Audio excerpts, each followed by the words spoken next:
this series is because we are trying to figure out why should we come to church, why should we decide to give our lives to God when there's so many options right now. This world is offering so many things. Why should we choose God? And with that comes a lot of other questions. If you're considering to choose God, then you have to consider, where does suffering come from? What type of God are we talking about? Another thing that we are considering, and that's the topic that we're considering today, is, well, this morning you talked about how God is revealed and how we can get to know God. And you proved your point using the Bible. But is the Bible reliable?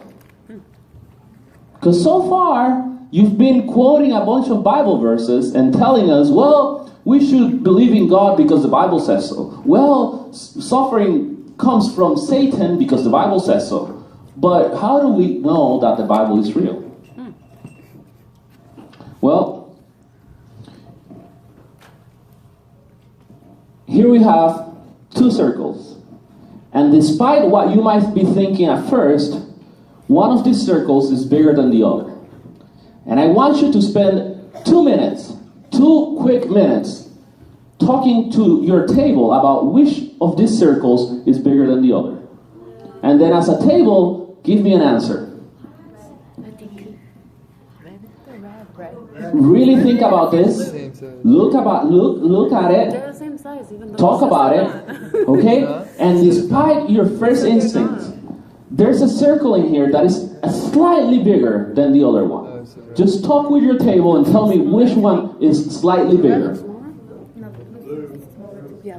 Okay, so discuss with your tables, and I want one answer per table. Okay, red is bigger. Red is bigger. Okay, let's start over here. So, which circle do you think is bigger?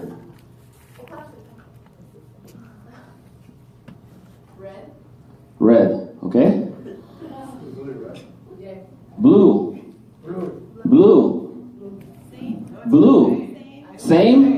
Same and blue? In between? Red. Okay. So. Purple. It's the bigger circle. Ooh, what is this? It's a circle of a projector. I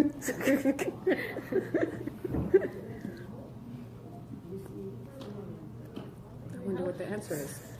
I look so little bit. Okay. Yeah, the table is bigger. It doesn't work. Yeah. Okay, so these two circles are actually the same. Yeah, that's what we said. They're exactly the same. You might have seen this exercise many times. It's actually an optical illusion. It's used in many universities to teach about how can something become real in your head, and how can somebody can make you believe something even though you clearly see that that's not the reality. The first instinct you had probably was when you saw these two circles, you knew they were equal. But because I insisted that they weren't, well, you went ahead and gave me another answer, even though you were convinced probably that these two circles were the same. So, this happens with every area of our lives. If somebody tells us, even since we're little, that something is true, we might start to believe it, even though we know it's not true. This happens with religion, this happens with politics, this happens with everything. Somebody tells you this is true, and you don't know why that person said it, but that person said it, so you believe it and you defend it. That's the reason why we have this open table. And tonight we're continuing with an open table, open discussion. We're clearing our heads from whatever assumptions we have in our heads so that we can truly study what we have for today. Once again, we have another invitation from God. Every day I have given you a different verse that is God talking to us and telling us that He wants us to study and to reason with Him and to search about Him And this verse says, I love all who love me. Those who search me will surely find me. We have been for 3 sessions now searching him. And if we continue on searching him, I'm sure we will find him, because it's a promise that he made to us. So what is the Bible? Let's start with that question. What is the Bible? Before we can believe the Bible, we need to understand what is it. So the Bible is not a book. It's 66 books. Okay, so we always hear like, oh, in the book of the Bible. Well, which book of the Bible? There's 66 books in the Bible put together into one big, we can call it like encyclopedia or I don't know, like Anthology. What? Anthology. Anthology, I like that. That's better. Yeah. So we have this huge anthology. And my Bible is in my backpack, but yeah. We have this huge anthology conformed of 66 books. Who wrote these 66 books? Holy Spirit. Holy Spirit. The Holy Spirit. Different people. As a matter of fact, many of the books of the Bible were written by multiple people. So we don't have 66 authors, because some of the books actually were collaborations between 2, 3, 4 writers. And some of the books were written by the same person. Like, we all know that who's the most prolific writer in the Bible? New or old? New Testament? Paul. And in the Old Testament? Moses. Okay, so we have Moses, who wrote the Pentateuch, which are the first 5 books of the Bible. And we have Paul, that wrote many of the letters of the New Testament. And the New Testament is mostly letters and 4 Gospels. Gospels are accounts of the life of Jesus. So we have here, what is the Bible? The Bible is 66 books written by maybe 60 authors put together. And we have this anthology of books about one story. The crazy thing about it is that from Genesis to Apocalypse to Revelation, Apocalypse is in Spanish, from Genesis to Revelation, we have this entire account of one same God, one same story. All the authors wrote about exactly the same God with the same traits and from the same inspiration. But all the authors were spread out throughout generations. The Bible was actually written, if we take the account of Genesis to John writing Revelation, it's actually 1,200 years apart from one book to the other. So here we don't have one person that decided, I'm going to create a religion and I'm going to write a book. Like many religions there is, one person decides, I'm going to create a religion and I'm going to write a book and people are going to follow it. No, here we have a massive amount of people spread out throughout history saying, we have experienced the love of this God. And here is our perspective and our account of our encounter. So in each book of the Bible, you're actually going to see personalities, and you're actually going to see the traits of the author, the human being that wrote that book. Because the Bible wasn't actually written by God. Like, God didn't open a book and started writing out. The Bible was inspired by God, but written by the authors. That's what we believe. And that's why you can see the different opinions of the revelation of God in the Bible. And I feel like that's beautiful to know that in 1,200 years, in a span of 1,200 years, different people in different times, periods of this earth experienced the same God. This is not one person who decided to create this religion. This is actually multiple people experiencing that same God.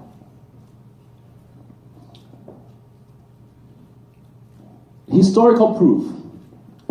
So because there's different authors and it was written in a big span of years, it must be reliable by the scientific methods, right? That's one of the proofs that why we would think that it's reliable. But there has to be another proof that the Bible is true. Well, actually, there's almost no other historical book that has more physical proofs found by archaeologists than the Bible. Every 10 years, every 20 years, archaeologists find even more proof that lets us know that the accounts of the Bible are actually real. The people that we're reading about did exist. As a matter of fact, I think I have a picture here. Yeah. This right here is a seal. Okay, so in biblical times, I don't know how many of you are acquaintance, how many of you know Southern Adventist University in Tennessee. But me, my wife, Marielsi, who's visiting us today, we are all from that university. Well, now she's from Andrews, but we forgive her. But we are all students from Southern, and we have this museum in our school that is called the Archaeology Museum. And they have a partnership with the University of Israel. And every year, the University of Israel ships a bunch of artifacts that they have found in recent archaeology for us to have it in our museum and be able to exhibit and look at it, and even like the students that we have of archaeology, they can even examine it closely. And one of the exhibits that we have is the seals exhibit. And seals, I always thought like those seals were like pretty much like that big, not that big. I thought they were like at least like this big. When they talk that like in the Bible or in Egyptian culture that the king or the pharaoh would put his seal on something, I always thought of a big seal, right? But now that we go to the archaeology museum, we realize that these seals are like about this big, yay big. You know why? Because they're a ring. All the seals in that time were actually a ring or a necklace, and whenever the king or the pharaoh or whoever had that necklace or ring on needed to make a seal, they would just press their hand or press their necklace and make the seal. And this is a seal from biblical times that was found in 2006. So 12 years ago, 2009, I'm sorry. So 9 years ago, 2009. This seal was found along with other seals, and what's interesting is that this seal is broken, so it took them a little bit of more time to read it and know what it said, but the seal right next to it was the seal of King Hezekiah. And King Hezekiah, it's a character of the Bible, it's a king in the Bible, so we know that at least that part of the Bible is right. King Hezekiah did exist. We now have a seal. But then this seal caught the attention of the archaeologists, and they started making studies in it, and they finally were able to translate it. And the translation of this seal is Isaiah the prophet. This seal was found in 2009, and the inscription on it is Jaishea Anayi. Isaiah the prophet. Now we have two seals right next to each other, which means that they have to be contemporaneous because they were found right next to each other. And the Bible account says that Isaiah and Hezekiah were alive at the same time period and were actually close together. I don't know what else could prove that Hezekiah and Isaiah actually existed and that they were friends, that archaeologists actually finding these seals right next to each other. But throughout history, archaeologists have been able to find multiple, like hundreds and thousands of proofs of the biblical accounts. There's very little biblical accounts that hasn't been able to be proved by the archaeologists.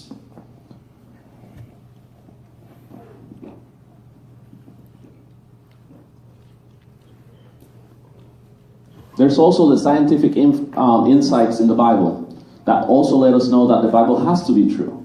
Like, I talked about this a couple of preachings ago, but until a couple of years ago, when a person was sick, and this happened to Ellen G. White and her husband, when a person was sick, the doctor would recommend for them to make an incision and let them bleed out, because the sickness was in their blood, and by cleaning their blood out, they will get better.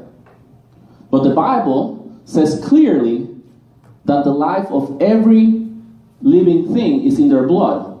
And if you take the blood out, that living thing dies, right? Years later, science caught up and they said, oh, sorry, we were mistaken. We cannot take the blood out of things. We actually need to put blood, fresh blood, into things to help them get better. And now in hospitals, when we get sick, what do they do? A transfusion. They put like new blood into our blood system. Another thing is that I talked about was Hubble. Edwin Hubble is a famous astronomer, and he worked for NASA, and he invented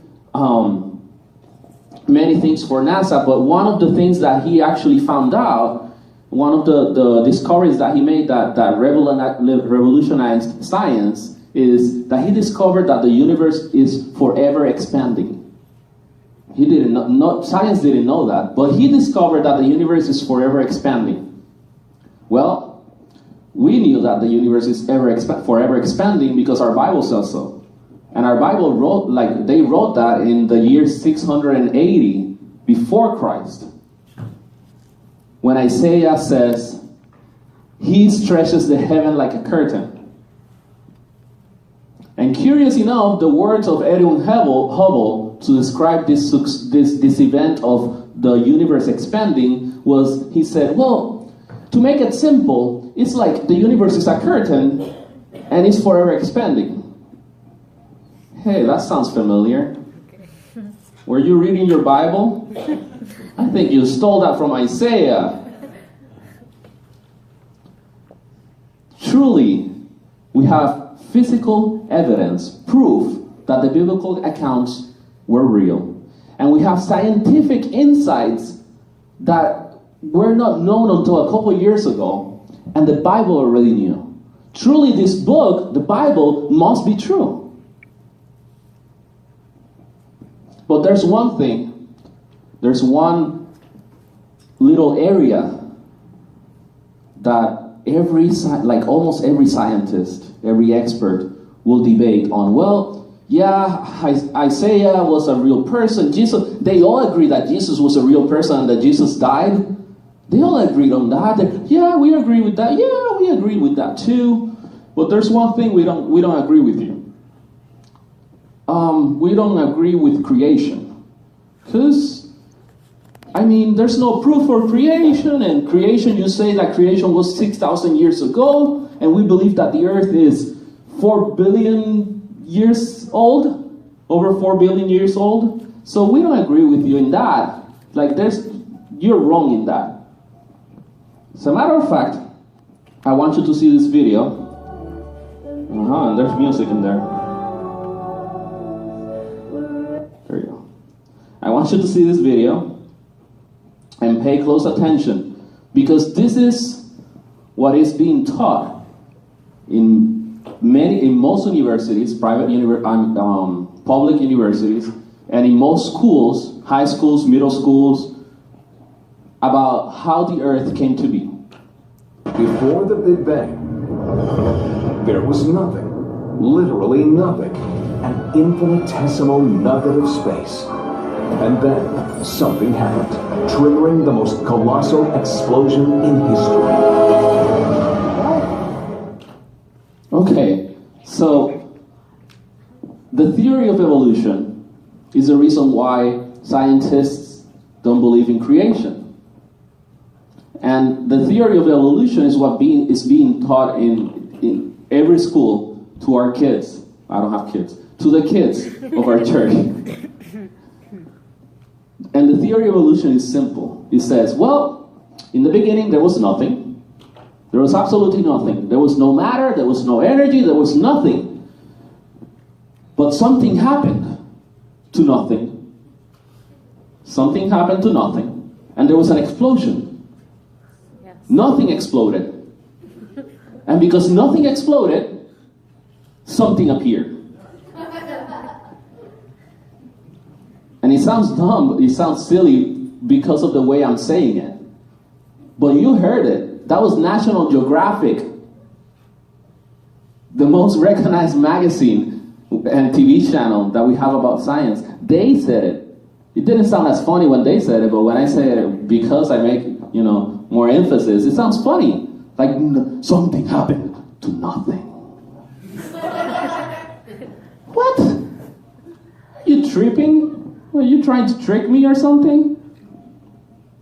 Something happened to nothing. In the beginning there was nothing. Nothing exploded and there was dust.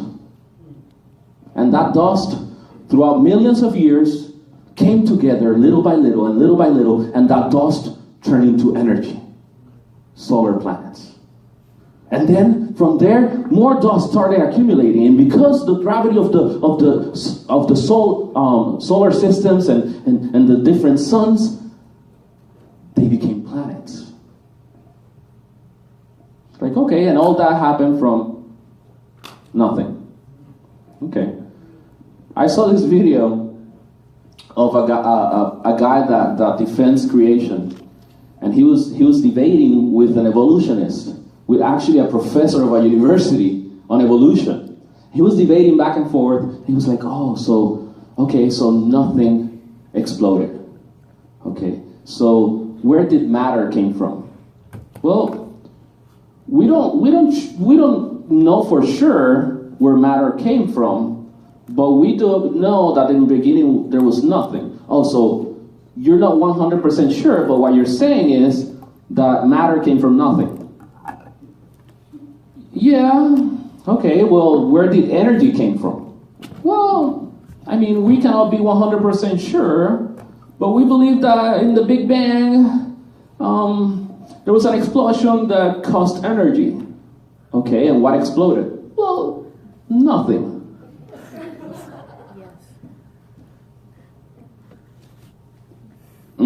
Okay.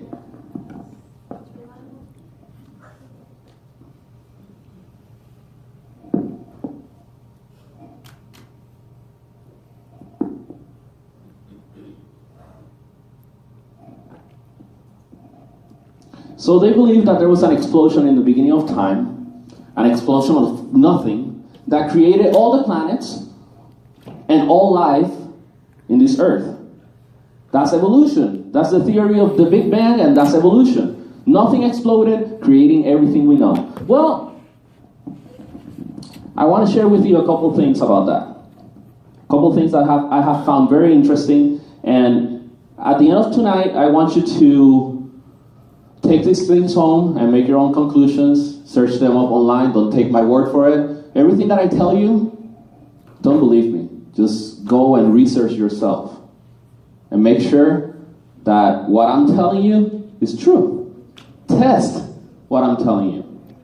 So we have here, how do you call this game? Merry-go-round. Merry-go-around. Merry-go-round. Huh? Yeah, you're right. Go round. Go round without it. It's okay. Merry-go-round. Yes. Yeah. Okay, merry-go-round. So I haven't seen this here in the United States. Do they have them here? They took them out because they weren't safe, but they at least like 4 years ago they had them. Okay, so that's why I haven't seen them, because they took them out. Yeah. Well, they were pretty fun when I was a kid. You fly. So, merry-go-round works in a simple way. Everybody gets in the middle, somebody pushes, and it starts spinning. What happens if a kid falls from merry-go-round? They fly. But in which direction do they fly? Do they fly in the opposite direction than the merry-go-round? No, In the same direction. same direction. Are you sure? Yeah. Yes, I'm not getting tricked by you.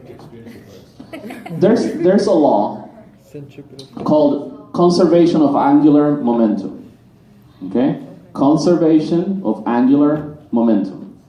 This law says that an object in movement, set in movement, will continue that same movement unless there's a force that pushes us the other way. But if I'm twisting something like this way, I cannot expect that object by itself to go the other way, right?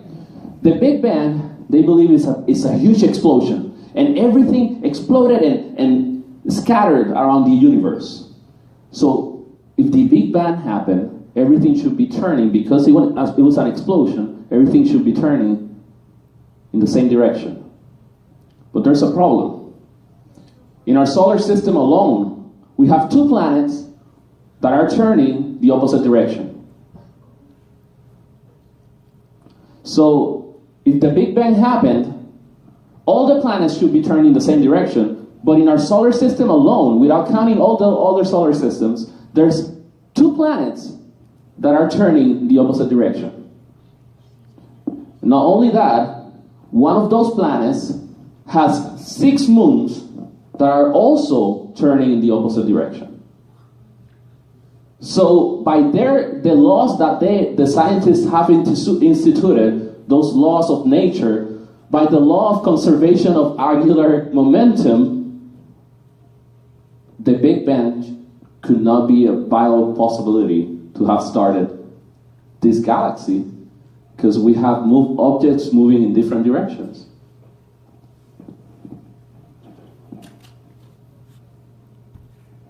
So another thing that evolution teaches is that all the animals have common ancestors. All the animals, all living creatures came from the same living ancestors. So a bird and a dog are actually related. They're close cousins. Okay, so here we have what is called microevolution. There's microevolution, there's macroevolution. Macroevolution, macro, is when a being changes completely into a different being. A dinosaur turning into a bird. Rhinoceros turning into a monkey. I don't know. That would be macroevolution. But microevolution is simply one being changing its DNA and form to adjust to certain area, right? Or certain conditions. So here we have an example of microevolution. We have a wolf, and we know that from that wolf, we got all those other dogs. Okay, that sounds logic, right? That sounds very logical. We have a wolf, and from that wolf, we have all the dogs. Well, in that, we agree with evolution. In this particular thing, we agree. Yeah, all those dogs came from that wolf. And the reason why we believe that is because we believe that there was a flood, and during that flood, God instructed a man called Noah to grab 2 of each animal and put it on a huge ark and save them. And then after the flood, those animals had to repopulate the earth, and those animals actually started changing in form and adapting, and from one wolf, one pair of wolves, now we have maybe 200 different types of dogs. We could agree with that in evolution. The problem with evolution is that here we have another example of microevolution. A bird, it looks pretty similar, but the beaks are different, and each bird eats a different type of fruit or a different type of nut and needs that special beak. Okay, well, we can jump on board with that. The problem is that evolution not only teaches that a creature can change form to adapt to where it lives, but it teaches that every creature came from the same ancestors. So what that's saying is that that wolf that you saw there and all those dogs are actually descendants of reptiles. Reptiles grew hair, and later on, like longer legs, and they grew teeth, and they became dogs. That's macroevolution. Dinosaurs became birds. That's why we don't have dinosaurs anymore. They didn't go extinct. They weren't that dumb. They were smart enough to transform into an animal that could lived longer, and they became birds. And now dinosaurs fly. Well, with that, we cannot agree. The reason why is we have evidence, physical evidence of microevolution happening all over the world. We saw the dogs, we see these birds right here. We know microevolution is possible, but nobody has been able to prove macroevolution. And scientists have never been able to find the missing links. And they talk about those missing links like, yeah, they exist, but they have never been able to find them. As a matter of fact, the same magazine we saw this video from, National Geographic, a couple years back, they posted a picture of a missing link. They found a reptile, it looked kind of like a dragon. It was a reptile with wings. And they said, we found the missing link. This is the proof that dinosaurs became birds. And they posted it all over National Geographic. It was in the news. It was a big thing. Everybody was talking about this huge discovery. Well, it so happened that 3 months later, they had to retract and make a new magazine saying we were mistaken. The bones that we found were actually glued together. Somebody had taken bones of a reptile and bones of a bird, and they glued them together, and they brought it to us as a new finding, and we believed it. We're sorry. I mean, mistakes happen.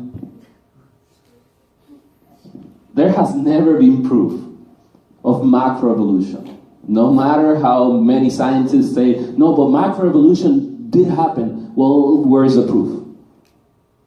There is no proof. One of the proofs that they say why the earth is so old, there you go. One of the proofs that they use to say why the earth is 4 billion years is because they have these machines that do something called carbon dating. Have you heard about carbon dating?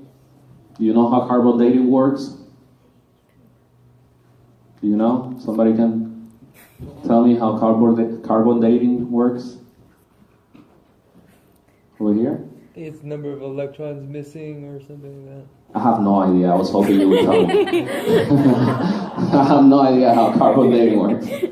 But what I do know is that any expert on carbon dating will tell you that carbon dating doesn't work on things that we know the age of. That's funny. Mm-hmm. So carbon dating is this method that we use to be able to tell how old a thing that has been dead is. But it doesn't work with things that we already know the age to. Okay, that sounds kind of fishy, because you could literally tell me whatever age then. If we don't know the age, you can say, aha, it's 1 million years old. So that already sounds fishy. But they're like, no, it's, it's just how the machine works. Well, this is a pretty seal I found online. Well, actually, Melanie found that online for me. It's really pretty. It's kind of cute. He's laying on his stomach, like with his hand, like yay. It's posing for the picture. It's kind of cute. But did you know that recently, a freshly killed seal, they grabbed the seal that was killed just moments before. They grabbed the seal, they carbon dated it, and this seal turned out to be 1,300 years old. Yep, they carbon dated a seal that they just killed out of the water, carbon dated 1,300 years old. That must be a really old seal. Here we have a snail. I don't like snails. We have a ton of snails in Puerto Rico, and they're sticky, and like, I remember one time I was sleeping and I woke up and I had a snail on top of me, and it was not it was not nice. It's not nice. And I also felt sticky like everywhere, so I knew it had like being crawling. It was not nice. Anyways, recently, a snail was carbon dated, and guess how old this snail turned out to be? Millions. No, not that old. This snail turned out to be 27,000 years old. A tiny snail. 27,000 years old with the carbon dating system. Well, here we have another pretty animal, because that one I didn't like, it is ugly. There you go. Penguins. I love penguins. So, a penguin was carbon dated, and just so you know, this penguin was not dead, was alive when they carbon dated it. But they carbon dated this live penguin, and they discovered that this penguin is 8,000 years old. A live penguin, carbon dated, 8,000 years old. Okay, sounds very interesting. I have one last picture for you, and that is, does somebody know the name of this beautiful mammoth?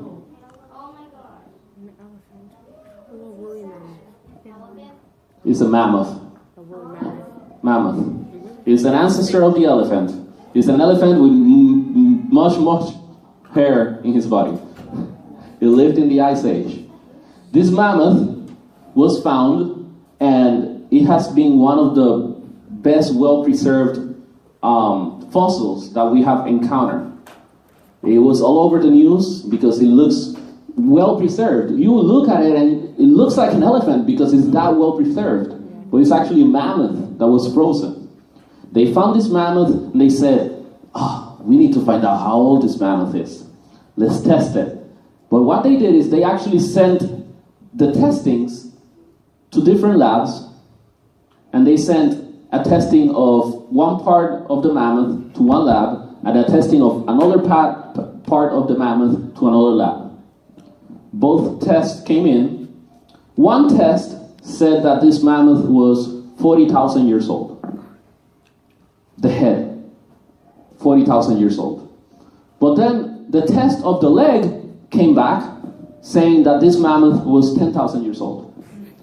So, with carbon dating, scientists are telling us, well, I mean, like this mammoth, the head was 40,000 years old, but the leg is 10,000 years old. It's because he grew very slowly. He didn't have a leg, and the leg grew out later. Like, I don't know, something like that.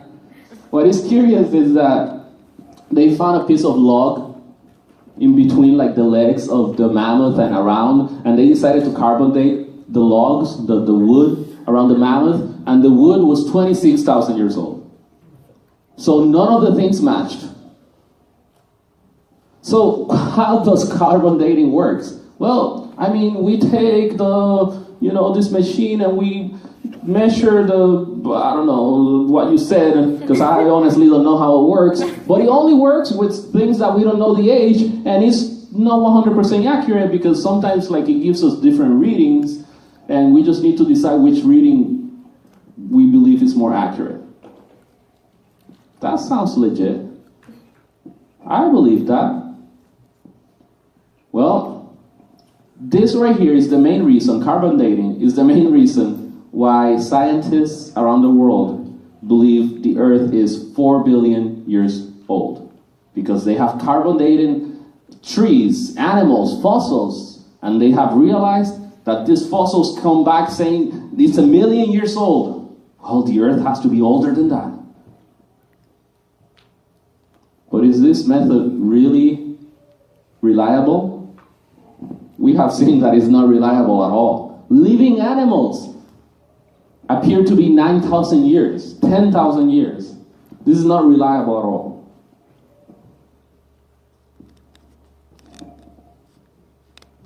So this right here is a picture of a tree, fossilized. So in the theory of evolution, they believe that it's been millions of years, and every couple million years, we have a new layer of how do you call that? Sediment. Yeah, you have a new layer of sediment, and that's why we have layers. Like in the Great Canyon, we have so many layers of sediment. Those are like built in millions and millions and millions of years, and that's how we know that the Earth is billions of years old, because we have these sediments that show that it happened, like there's different eras.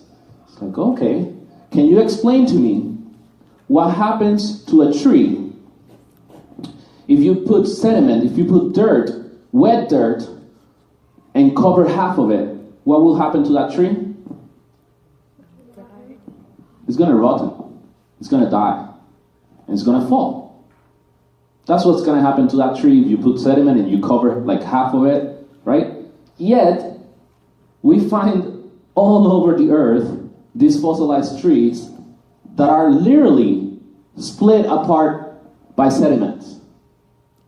So how did this tree survive being buried in this sediment, and then waiting until the next sediment buried it, and then waiting until the next sediment buried it, and it never grew rotten, it never died, it never fell? How in the world does this tree ended up being there? Well, I mean, it's because we believe that it happened rather quickly. But you just said that it took millions of years. Yeah, millions of years rather quickly. Well, that's something else. This picture right here, I know it looks like me, but there's one major difference between this beautiful creature and myself. And I don't know if you can tell what the difference is, but can you tell me what the major difference is between that animal and me? Tail. What? No tail. I have no tail. Well, evolution teaches us that millions of years ago, we were monkeys, and we had tails. But we evolved in millions of years, and the tail went away because we didn't need it. Things that you don't need in evolution go away. So actually, people that believe in evolution, they believe that in a couple million years more, we won't have our pinky. Our pinky will go away because we don't need it. And that's how evolution works. Evolution gets rid of what it doesn't need. Okay. Well, if I was a monkey million years ago, and I'm an ancestor, I'm a descendant of a monkey, I don't know about you, but a tail would be very helpful. Think about this. How many times have you gone to the groceries, you come home with a bunch of bags in your hand, you get to the door, and you're like, oh, I need to open the door. What do you do now? Need to put some bags on the floor and take out the keys and open the door and then pick up the bags. Wouldn't it be very helpful if we had a tail? We will get to the house and we're like, oh, okay, I got it. Right? Wouldn't that be 1,000 times better? That would be really helpful. But evolution teaches that we are descendants of this monkey, and the reason why we don't have a tail is because we don't need it. Well, a tail would be very helpful. I don't see any scenario where we wouldn't need a tail. It would be just like so helpful. Like imagine like I don't know, like you could even like just for fun drive with the tail, you know, like I don't know, it would be pretty cool. These are the things that evolution is teaching us. This is the last picture I'm going to share with you before we go into discussion and before I end this portion. This picture right here is in most text. I think there is still is being used. I believe it's still being used in most textbooks in schools. Okay? The top picture, not the bottom, the top part of the picture. That right there shows how all the animals look exactly the same at one stage of their embryonic development. So it shows in the picture, in the top picture, we see a fish salamander, a turtle, a chicken, a rabbit, and a human. And they all look the same. You know why? Because they all came from the same animal. They're all descendants and family of one another, so that's why in the early stages they all look alike. Who did this picture right here was a man called Haeckel. I think I'm pronouncing it right. He drew this picture in 1847, and at least until 2001, I don't know right now, but at least until 2001, this picture was being used in every textbook of biology, and I saw this picture many times when I was in school. But the bottom picture is reality. The bottom picture shows how a fish looks, how a salamander looks, how a turtle looks, how a chicken looks, how a rabbit looks, how a human looks. Do they look alike? Look at the bottom part. Does the salamander look anything like the turtle? They look nothing alike. You know what happened to Haeckel?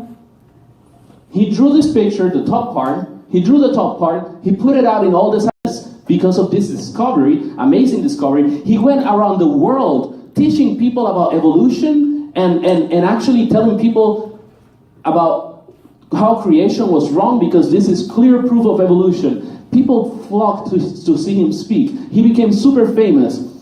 And a couple years after, his university sued him. The university where he worked sued him for fraud because they found out that the drawings he had made were inaccurate and were made up. He lost all his credentials, all his fame, but yet his picture is still being used to teach science. How is that possible? That a person that was sued because of fraud, and that they know like this picture is not accurate, how is it possible that they're giving this in schools and telling the kids, you see that they all look alike? It's because they're all family. That's a lie. That's a lie. And these are the proofs of evolution.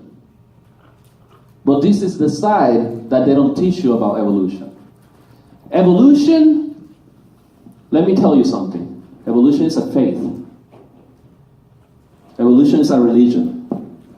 Because after seeing everything that you saw, after seeing all the proof about evolution and how it actually works, if you still believe in evolution, it's because you have faith in evolution. And evolution has turned into a religion for you, and you believe it, and that's okay. But don't tell me that evolution is factual and is founded on truth, because there's no truth to this. It takes the same amount of faith to believe that there is a God that created the heavens and the earth than there was no God because there was nothing and nothing exploded and created everything. Just the same amount of faith. There's no proof. If somebody were to tell me, how do you know 100% sure, what proof do you have that God exists? I would say, well, I don't have a definitive proof that I can give to you like this in my hand and let you know. I just know, and because I believe and I have faith that He exists. Now you tell me and show me definite proof that there was a Big Bang. There isn't. So you have the same amount of faith that I have. I decide to have it in God, you decide to have it in evolution, that's okay. I believe that in the beginning there was the Word. And the Word was God, and the Word was with God, and the Word is Jesus Christ, our Savior. And I believe that in the beginning, God, Jesus Christ Himself, created the heavens and the earth. And it took Him how long? 6 billion years? It took Him 6 days. 6 literal 24-hour days. Because He's God Almighty and He can do everything with a snap of a finger. As a matter of fact, He created everything by just commanding it to be created. All He needed to do, He didn't do some magic trick like, oh, no. All He needed to do was, let there be light. And there was light. Every time that I see a cartoon of creation, I always see like this image of, let there be light. Like, honestly, yeah, he might have done that, but he's so powerful, he's so mighty, that I just believe that he went like, let there be light. And there was light. Let there be water. There was water. Let there be the animals. Let there be plants. And everything is created by his word. That's the only thing he needed to create. That's what I believe. And I believe that after he created everything, sin entered this world. There was chaos, and the earth was just so wrong and so bad that God needed to start fresh. And he looked to see who were the only people on this earth that were righteous at that moment. And he picked this family, and with this family he delivered humankind and the animals in a huge ark from a flood. And evidence of a flood, of a global flood, scientists will tell you, oh, there's no evidence of a global flood. Well, in every single continent, there is proof of some kind of a flood. Because in every single continent, there is shells and there's fossils that are only found in the sea, found in land. So at one point, that land was underwater. There is proof of a flood. That's what I believe. I believe that God created the heavens and the earth. I believe that there was a flood. And I believe that God is in control of every single thing that happens on this earth. That's what I choose to believe. What you choose to believe is your faith. But let me tell you something. Either you choose to believe there is a God or there's not a God. Both options are terrifying.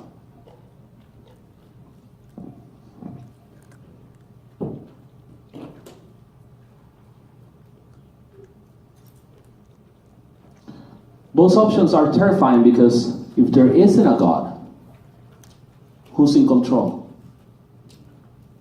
of everything that happens? There's nobody doing justice. There's nobody taking care of the universe. We're just here waiting for a catastrophe to happen, and we don't know where we're going to die, but when we die, that's it. It's the end. There's no hope for our lives. The purpose of life is death. If there's no God, the purpose for life is death. Darwin believed that. The purpose of life was death and evolution. What purpose is that? That's scary for me. But if you choose to believe there is a God, that means that we should be surrendering ourselves. We should be scared because there is a being, mighty being, that spoke into existence everything that we know. And he's asking us to have a relationship with us. And we don't even know where to start. We're too small. But the difference is that one of these two options, both of them are scary. One of them offers hope, and the other one doesn't. One of them tells us, yeah, there is Almighty God, and the Bible says that His love is furious, and that it's consuming fire. But the Bible also tells us that He has given it all to get to know you, to have a relationship with you. And He wants to be with you. That's the faith that I choose to believe. That there is a God that created the heavens and the earth, and that evolution has nothing on what we believe. So I want to invite Pastor, and I want you to, I don't know if you were able to come up with some questions. Awesome.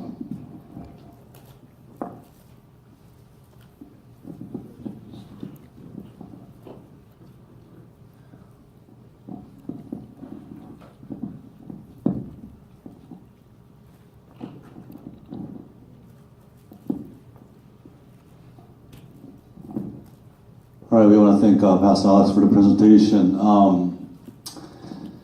The implications of whether God exists or not, whether we believe in creation or evolution, is far-reaching. There's definitely consequences to what we believe. And I just want you guys to actually go over some of these questions that in your own groups, in your circles, in your tables.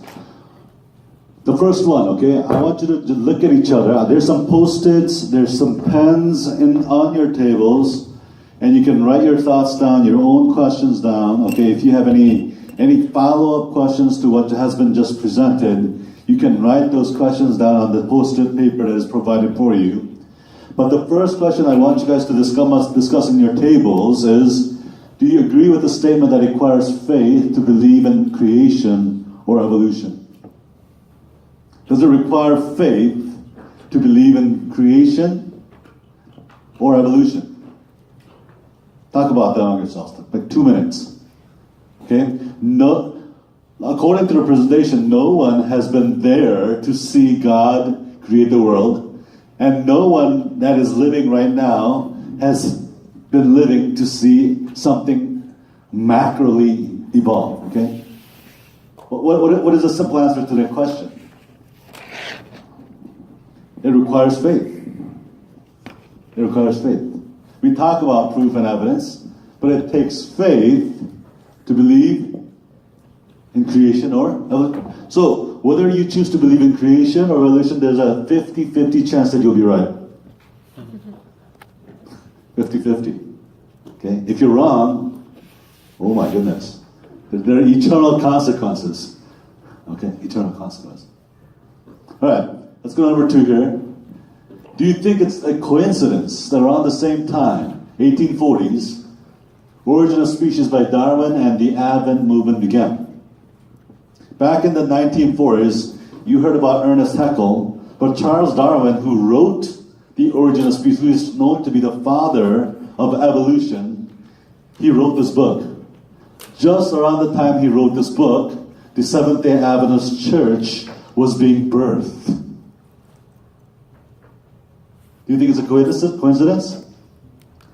That around the same time that the father of evolution wrote the book of Origin of Species, and there was a movement of people that began to proclaim, fear God, and give Him glory, because He has created the heavens and the earth and the fountains of waters. Okay? Do you think it's a coincidence? No. There's no way. Around the same time the entire world was about to be deceived, God has raised up His movement and His people to proclaim truth to every nation, kindred, tongue, and people. Right? Okay. Now I'm not going to preach anymore, okay? So, all right, number 3. This is the real question that you really need to discuss among your tables. Okay. Whether creation or evolution, how sure can we be based on evidence and evidence alone? I want you to discuss that and actually come up with a percentage.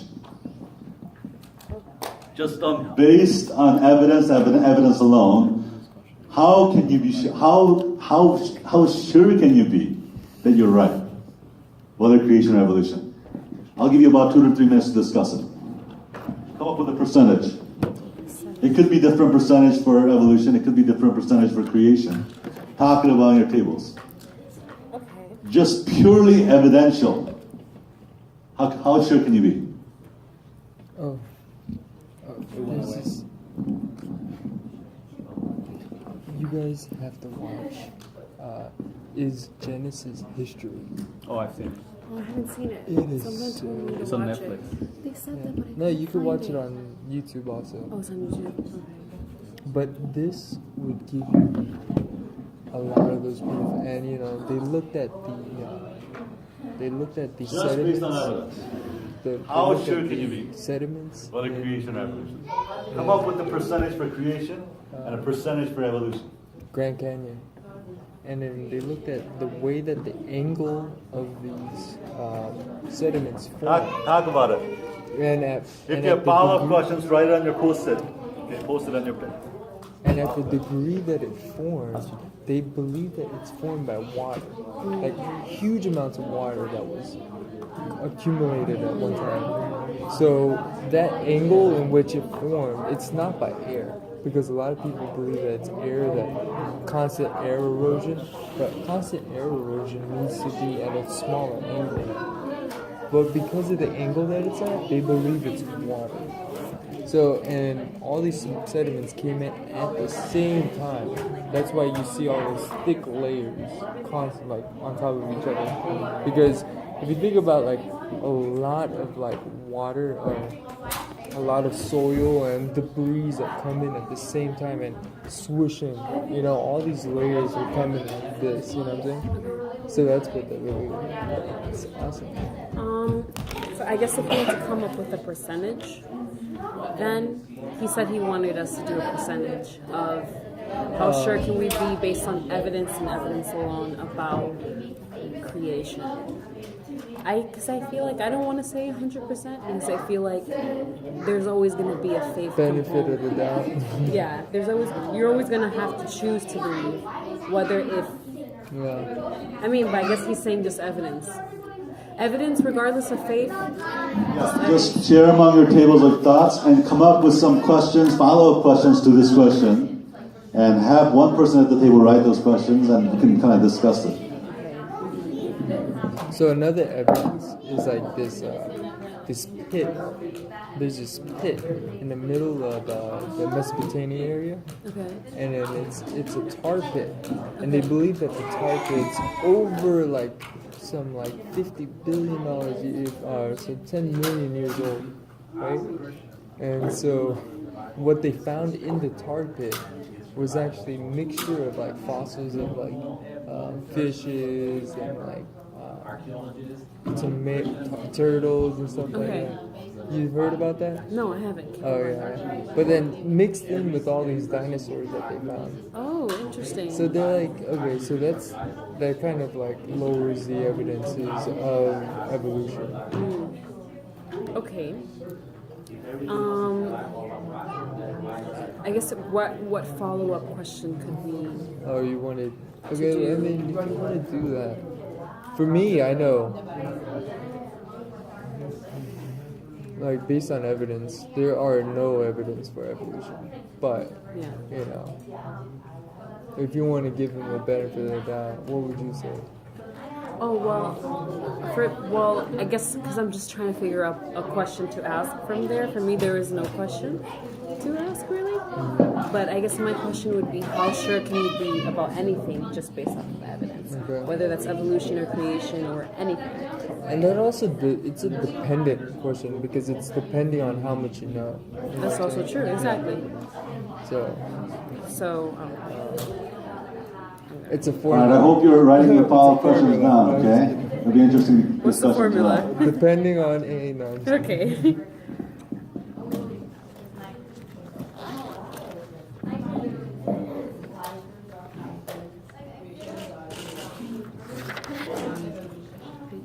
Oh no, I'll use this. Thank you.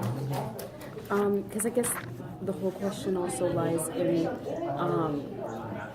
exactly what you're saying. It's depending on what you know. Someone might say, well, I have proof for this. They only know one thing. They don't know the whole spectrum of what there is to know. So even when you look at cases about God and whether or not God exists, we can say that the human mind is not infinite, it's finite. And so how much can we really know about God and about the universe and about all these things, even when we know everything, which is impossible for us to know everything. So, like, how capable are we to determine anything, I guess, my question would be. If that makes any Couple more minutes, okay? You're going to come up with a like, percentage can we trust our minds? for creation and evolution. You're going to come up with follow-up questions. Yeah, we need a percentage. I'm sorry. Percentage. How sure are we?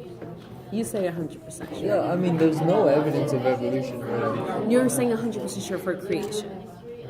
Right. But to give them a benefit of that, you can give them 99. Okay. We'll do.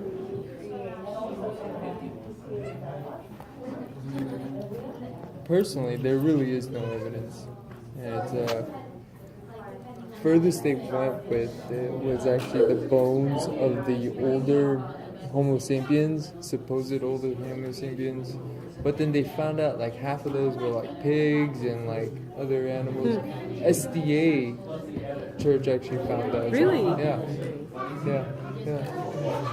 SDA is a well-known Church. archaeological Just how scientists. Alex was saying, right? Yeah. I didn't Very even know that we had world-renowned. like a archaeology major when I went to Southern, but they, like you said, they ship a lot of these things there apparently. Yeah. I mean, it makes sense too if you want to be credible Yeah. in the world's standards. You know, you have to Definitely. dig up evidence, literally.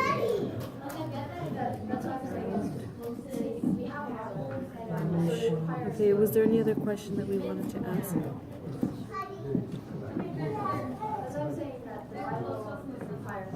All right, we're going to begin with this table over here. Okay? Table right here. Can I take one of these? So in this table, I can take let's start with evolution. How sure? Like 49%? 49% that evolution can stand just by data that they have in any museum or any type of research. There's a lot of evidence that backs up evolution. I don't want to disregard it at all. Okay? Now, evolution, as Pastor presented, makes a lot of outrageous claims about macroevolution and tries to back it up, but fails at times, okay? But if you go to creation, for anyone that has never heard of creation, hey, God created everything by speaking. That sounds really crazy. What? No way, right? It takes a lot of faith to believe in creation, but again, with creation, with biblical narrative, there's a lot of archaeological evidence, right? And also what? Scientific evidence. Like Isaiah is filled with scientific data. Before anyone knew that the earth was a round circle, like some football players started saying that the world was flat. It's not flat, okay? It wasn't flat, it will never be flat. The people believe that it was flat. But Isaiah tells us that his throne, God's throne, is above and circled above. So it talks about a circled globe. I mean, that's in the Bible. I talked about this many weeks ago. Okay, so with creation, there's also lots of evidence. Okay, let's go to this table a bit in the back. What kind of percentage did you guys come up with? We said it was, we believe in creation is 100%, evolution is 0%. This is what we believe. We believe in faith, we believe that creation is Okay. real. I can never be 100% sure, even as a pastor. I said something wrong.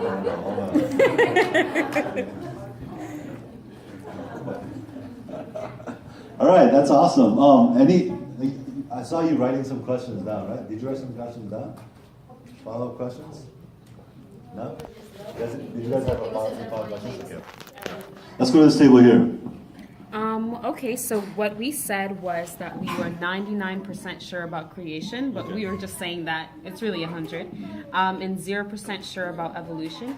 When you look at a lot of the evidence that evolution has, a lot of the claims, as Alex was showing in his discussion, are unsubstantiated. That we find out in a couple years' time, oh, actually this isn't true. Oh, actually this was fake. Oh, actually it doesn't work. Yeah. But the biblical claims have remained true. Right. And so that's why we believe in it 100%. Because it's withstood the test of time. Exactly. And the science has always changed what they said. Exactly. All right, awesome. That's a very good point. That's a valid point, right? Science constantly has to change what they say. Oh, so, scratch that, forget that we said that, let's change this, and they revise, edit along the way. But the Bible can never edit itself. Right? The Bible has to just remain constant. And it's been true then, and it is true now. But again, and this is not the fourth question that I put up here, there are some claims in the Bible that some of the non-believing people say that are, wait, it's number 5, I think. Did I wrote up? Okay. Number 5, yeah. What about the seemingly contradictory and wrong things that the Bible records, like mustard seed being the smallest seed? You know how Jesus talks about the mustard seed being the smallest seed, but it's not the smallest seed. How do you come to terms with some of the things that are written in the Bible that are not true or seems kind of like a contradiction? Sorry, I'm playing devil's advocate. I have to play it. Yeah, that's true. Okay. If you want to know the real answer to this question, I want you to really search it out until next weekend. I'm not going to give you the easy answer. I have to actually search it out. I have to search it. I have to grapple with it. I have to struggle with it. There are some claims in the Bible that are outrageously wrong or seemingly wrong. Okay? And we need to know how to answer these questions. Yeah. One of the things that we noticed was that it's always dependent on how much you know. So if Jesus' era, their smallest seed was a mustard seed, and it's all that they knew, then it's dependent on what they're... Yeah. You ruined it for everybody. Sorry. You gave the answer. Oh, that's awesome. Did you just hear what he said, right? And in his time, in Jesus' time, based on the people that were listening to what he was saying, the smallest seed they knew was mustard seed. But scientifically we know that right now, the smallest seed is another seed. If you actually get the name of the smallest seed by next weekend, you'll have a special prize. You get it right now. Oh man, get rolling. Google that up. It's not going to be easy on Google either. Okay.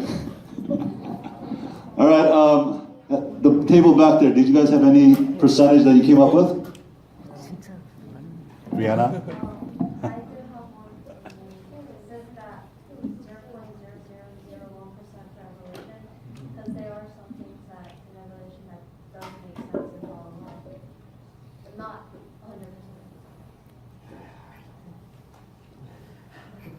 What, Dad? I hear you. In your journey of learning, and this is only the beginning. Can you give us a preview of what's happening next Friday, the topic, so they can get ready?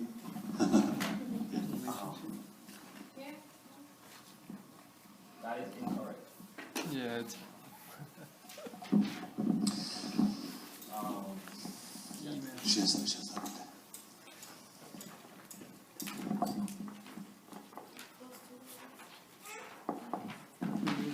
So on Friday we're talking about relationships in general, dating. We're talking about dating on Friday. So yeah, okay, we're not in that age yet. Maybe you are, I don't know. But on Friday we're actually going to talk about relationships, and we're going to cover dating. We're going to cover. But it's also going to be applicable for married couples, so it doesn't matter the age, or if you're single, it doesn't matter. We're going to talk about relationships 101 on Friday. Then on Saturday morning, we are talking about why the Sabbath. Why do we decide to keep the Sabbath, and why do we come to church on Saturday, and what does it mean to come to church on Saturday? And Saturday night, we are talking about what happens when we die. So, do we go to heaven? Do we go to hell? Do we go to purgatory? Do we just float around and scare people at night? What happens when you die? So that's what we're going to be talking about next week. You know, the sequence is relationship. It begins with relationship. Right? If you don't do relationship right, you're not going to get Sabbath right, because Sabbath is all about relationship with God. And if you don't get that right, you're going to die. You follow? Oh. It's all connected. It's all interconnected. All right, let's pray and have our dinner together. We're going to... Yeah, let's pray together. Heavenly Father God, thank you so much for the truth that have been revealed to us, and just plainly in your word. And sometimes in our own finite minds we think, we're a little better than that, and it's going to be too naive for us to believe something like that. And we just want to pray that you would humble us. Help us not to be too full of ourselves and too arrogant, but help us to humble ourselves before your word and really study it and know it and get to know the Creator who created everything. What a privilege it is to be in a church, family where questions and doubts are welcomed. And we are in discussion and we are in a safe environment where those can be expressed and also discussed. As we continue in our Why God series, we pray that you will continue to speak to us and speak through Pastor Alex. And as for the rest of this evening, may we just enjoy our fellowship and the food that you have graciously granted to us. I want to pray for each and every single one of the people that are here. You know their story, their journey, their struggle, where they are right now in their lives. We pray that they will commit to you and establish themselves upon the foundation of your word, so that the word will set them free, and that the word will give them a firm foundation to stand upon in the storms of life. In Jesus' name we pray. Amen.